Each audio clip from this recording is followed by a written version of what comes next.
Reveal yourself!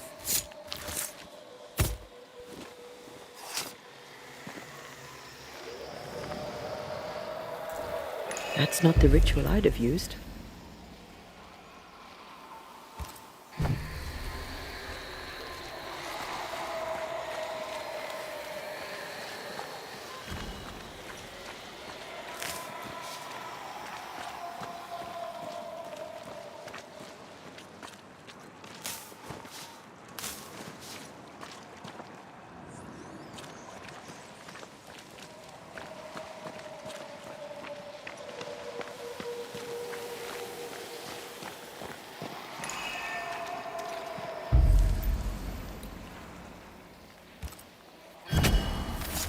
Present yourself!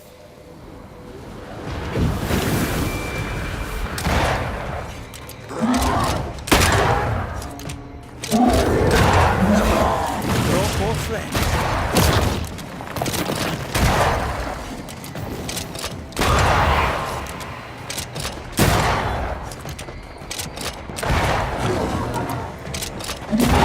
I think he likes us much.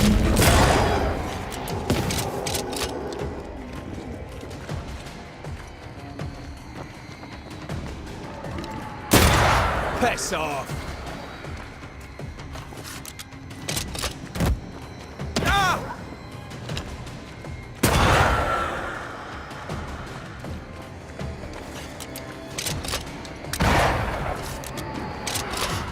Hugging all the fun.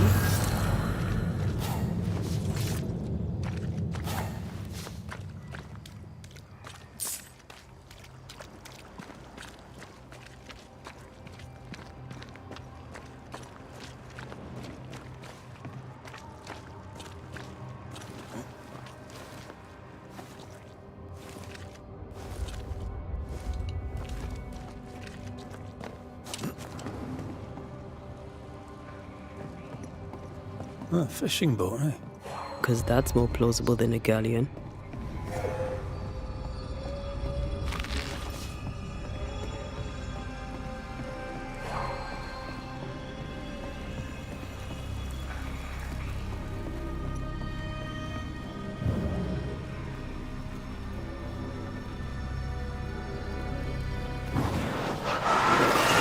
Shall we?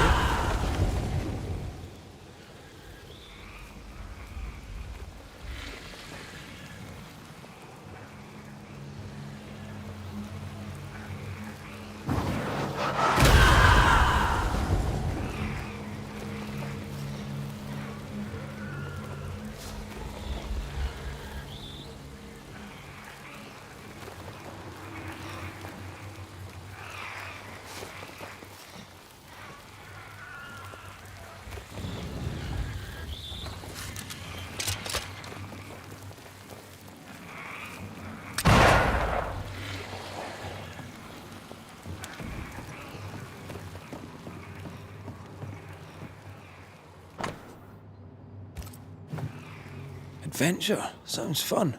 You're such a little boy sometimes.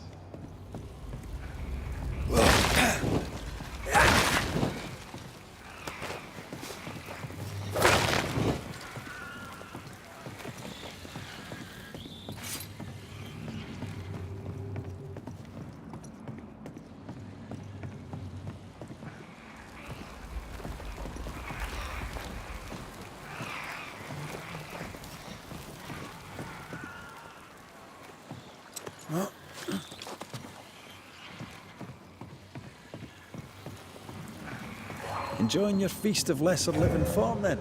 Don't be so loud. The wisps might hear you and come out.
What a name.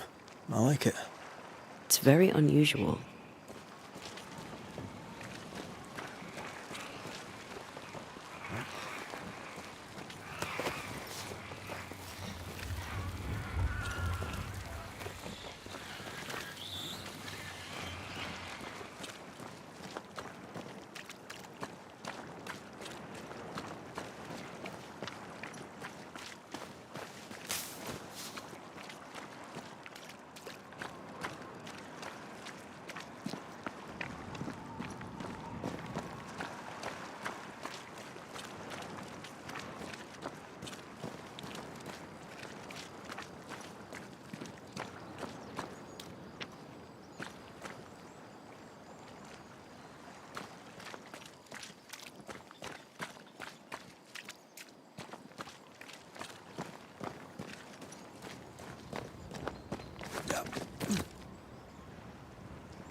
Whatever grip it is the nightmare has here, you'd never know by looking.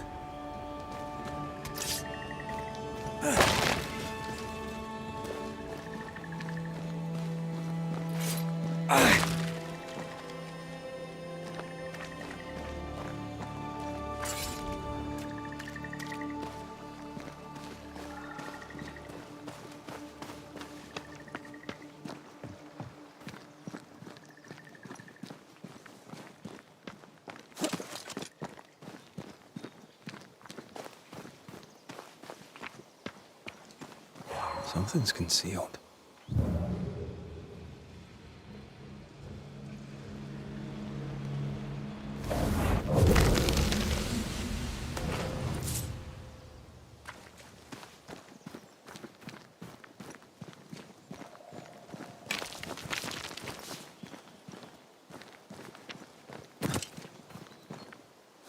The bridge is up. Wonder why. To keep folk in, or to keep something out?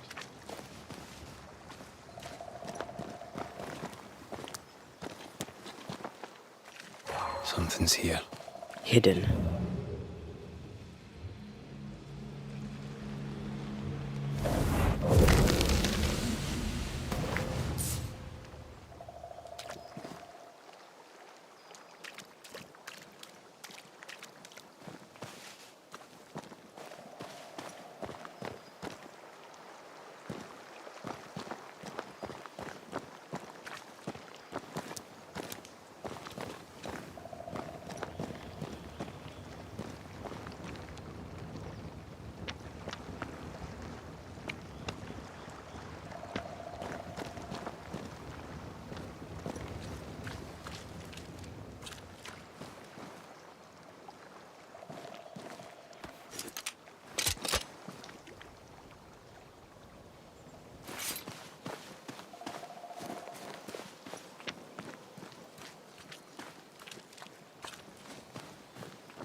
village is full of ghost wards. They're afraid of something. Leave them up. Cause no trouble.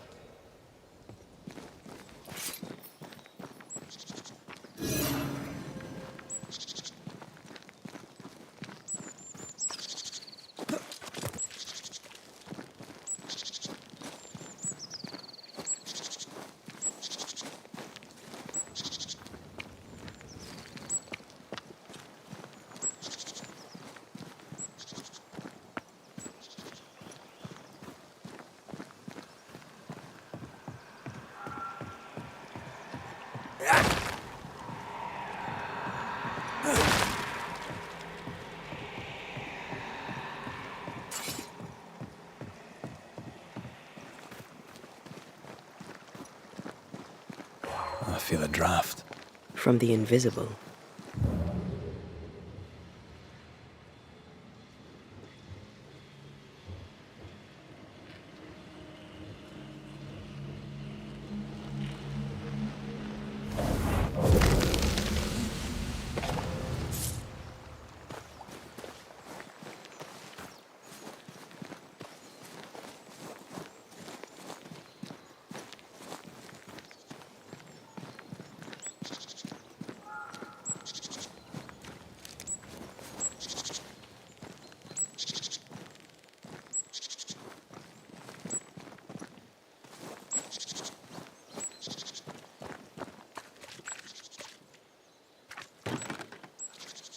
I need to find the key to open this.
Who there? Anyone home? Where did they go?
Perhaps there's a key.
Though it bring demons down in great wrath upon my soul, do pray that my faith and yours and the friends find fortitude in our success.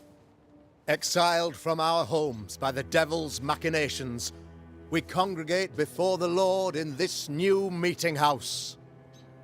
We gather, we worship, we overcome.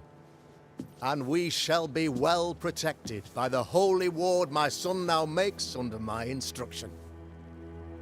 For I have spent hours countless in your service, poring through books and papers, devouring the oeuvre of my peers, that our meeting house be safe.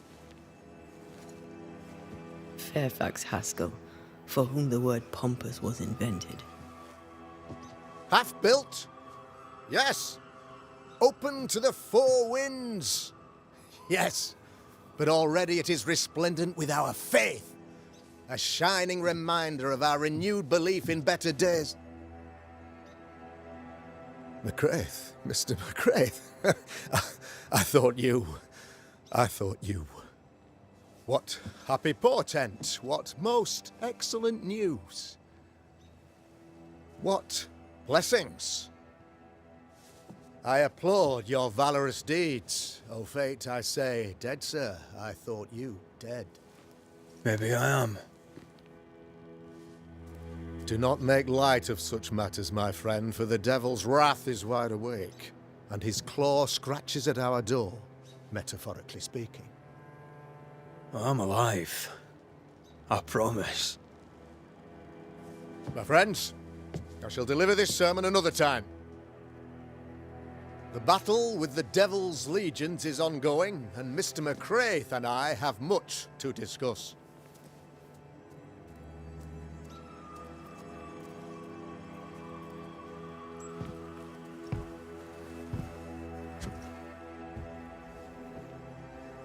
Thank you, Lammy.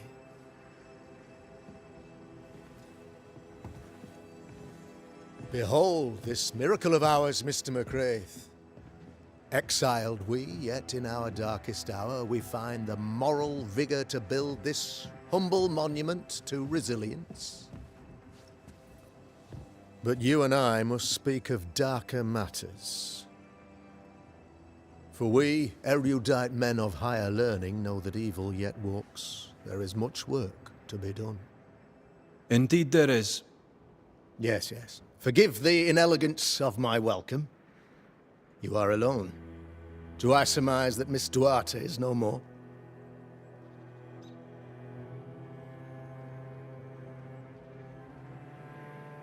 It should have been me. The Lord is near unto them that are of a contrite heart, and will save such as be afflicted in spirit. I'm so sorry for your loss. Grief is a journey, long and painful, but you do not walk the road alone, I promise you. And there comes a time when you must let go and walk on alone. In time, God healed my wounds. May you too find peace. Now, I regret that even at this most burdensome time for you, I must move with haste to business and beg once more for your help. How may I help? One among us deals with the devil. The colony suffers grave misfortune, and I am ashamed to say, the evil comes from within. You and I share great expertise, but I am a man of position, while you, sir, are much more familiar with field work. Go, meet my people, walk amongst them, learn which of them secretly serves the demon, that we may expunge this evil malady from our body politic.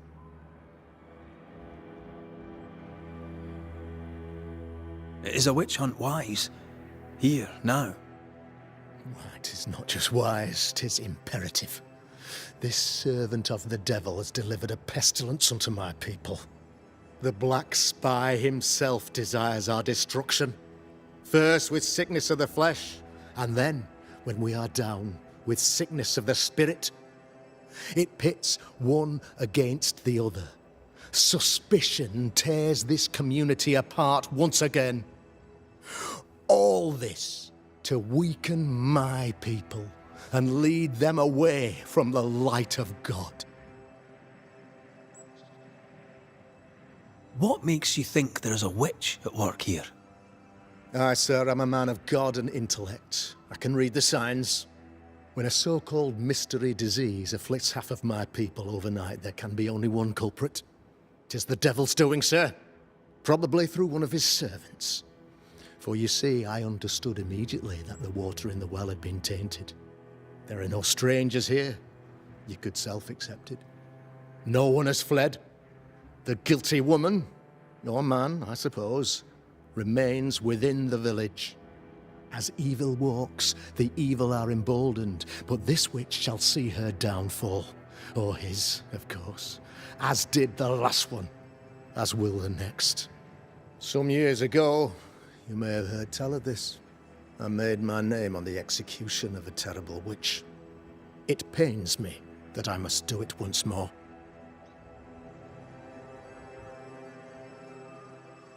A man in your position must know what goes on in his own community. Why, of course, I know all that there is to know. Or near enough. Ask your questions, sir. Ask away. How goes the colony? Sir, the body politic bears a heavy weight. Not content with weakening their flesh, the devil's evil attacks the people's hearts and minds. Until you expose the culprit, the harmony of this divinely beautiful commonwealth shall remain marred by suspicion and mistrust. Long story shortened, people are not getting along. How did you, a man of position and faith, become a demonologist? Ah, yes. If you'll indulge me for a moment, I shall explain in the briefest manner possible. Though blessed with intellect and no little faith, I also had privilege. I had the means for an education, time and place with which to study. For a time, my father was a pupil of Henry Boggart, the great demonologist. He had the books, I had the aptitude. When he passed, I donned his mantle. My father taught me about duty. I have gifts, faith, intellect, position. I must protect them. I must use them to protect my people. This is my duty. This is my burden. Your son, how would you describe him? Lamentation? How would I describe him? Well, he's curious. Inquisitive, I mean, as opposed to peculiar. Although he has his moments there, too. I tried to teach him demonology, to make him the third generation of witch hunters. But he revealed no disposition. Occult knowledge could only obfuscate his good nature. At heart, he is a naive boy who reads a lot and doesn't say much.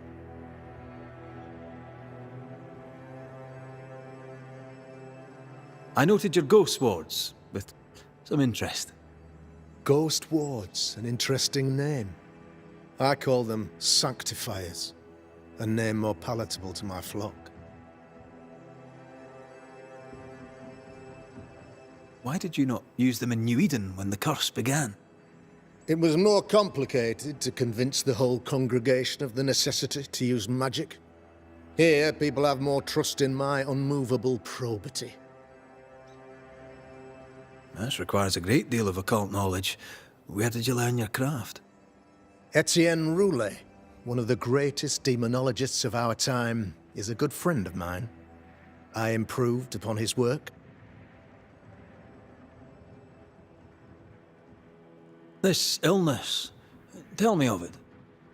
Upon my arrival here in the Harrows, I immediately set about protecting the place with consecrated tokens. Safeguarded from the curse, we all felt safer, for a time. Then some devil poisoned the well, our only source of water. Someone on the inside, mind. Spoiled water proves nothing. A wise point and well made, Banisher, if not for the fact that we have been, for months on end, under the obvious influence of a terrible curse. One way or another, the devil has found an agent among us, and who knows what nefarious ill-doing old Black Spy plans next. I am no witch hunter. My business is with the lingering dead. For a fee, yes, I know. But you can't deny evil practitioners exist. A few years ago, I had to cleanse this community from such a threat.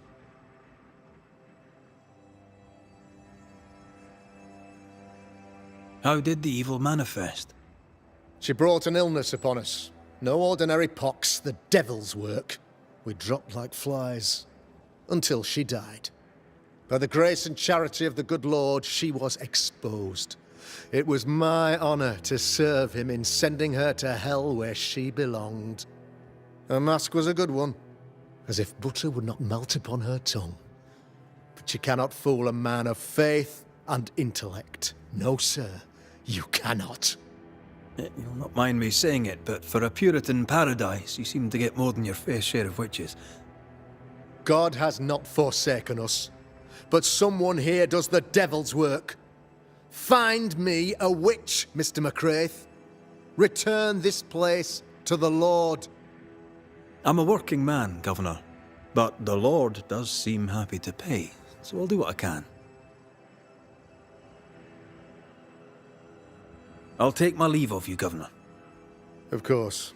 Outside, you must take the stairs. While you're with us, the first house on the left shall be your home. Another witch hunt. Another false accusation, you mean? Another blight on the lives of women. Good day to you, madam. Richard? That you? Afraid not, ma'am. Red McCraith, I'm a banisher. Is that a breed of doctor I've not heard of? I need no bandages. Not exactly, no. What brings you here, Doctor?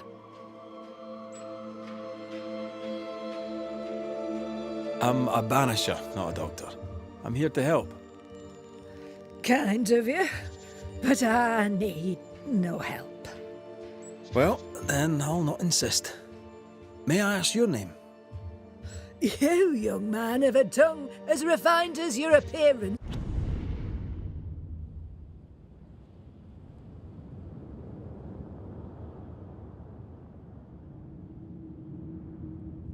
This is rough.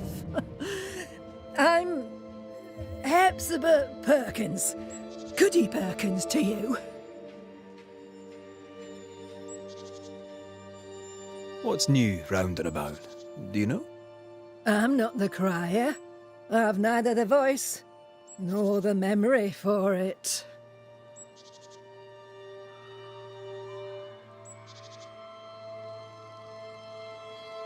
How are things in the Harrows? Folk are upset. The governor says there's a witch. That would explain all the death and disease. And what have you. I only leave the house to attend service. For God has granted me wisdom and mercy. Do you know Lamentation? Lammy Haskell, the governor's son. What think you of him? Oh, he's a good boy. Like his father in that respect. What can you tell me of Governor Haskell? What's your view of him? Oh, he's such a clever man. Listens keenly. He is vain, though. These men are often very, very lonely, you know.